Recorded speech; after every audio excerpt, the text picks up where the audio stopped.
Dito tayo ngayon sa may Chaong, Quezon para puntahan natin yung magandang lake dito na tinatawag nilang T-Cove Lake.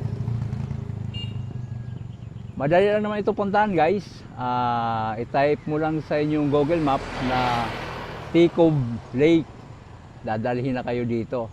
Sabi nila ay maganda raw, kaya tingnan natin ngayon kung talagang maganda ba. Pakaganda ng pasyalan. Kaya tingnan lang natin, guys, ano. Bago yan ay ipakita ko muna sa inyo yung ating mga dinadaanan.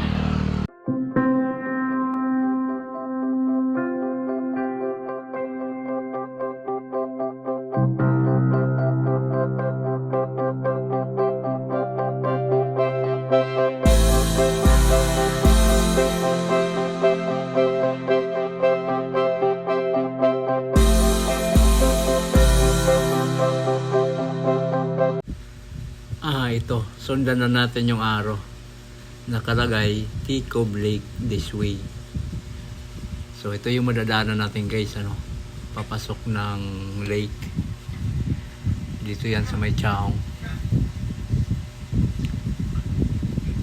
Ang ganda. Ang ganda ng lugar dito, oh. At saka yung kalsada talagang straight na straight.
Ito yung tabi ng lawa.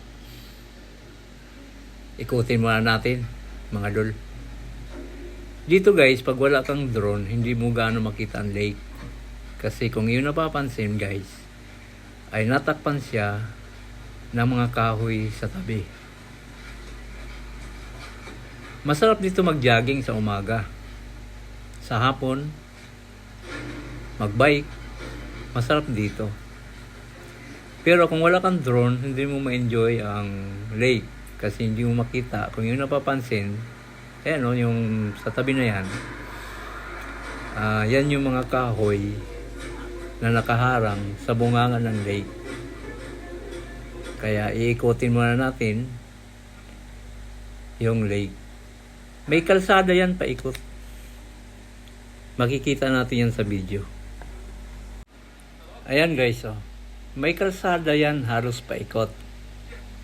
Kaya lang, yung may mga kahoy sa tabi ng bunganga ng lake. Kaya hindi mo makita ang lake.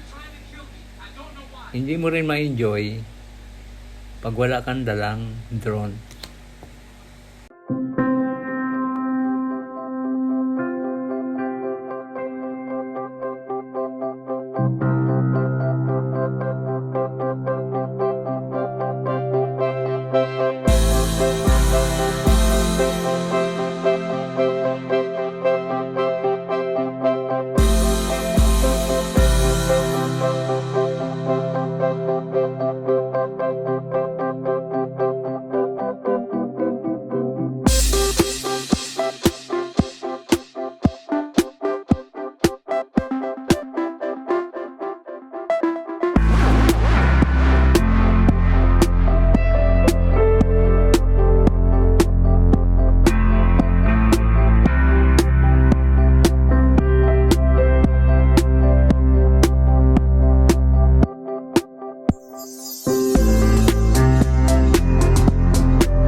ganda, no?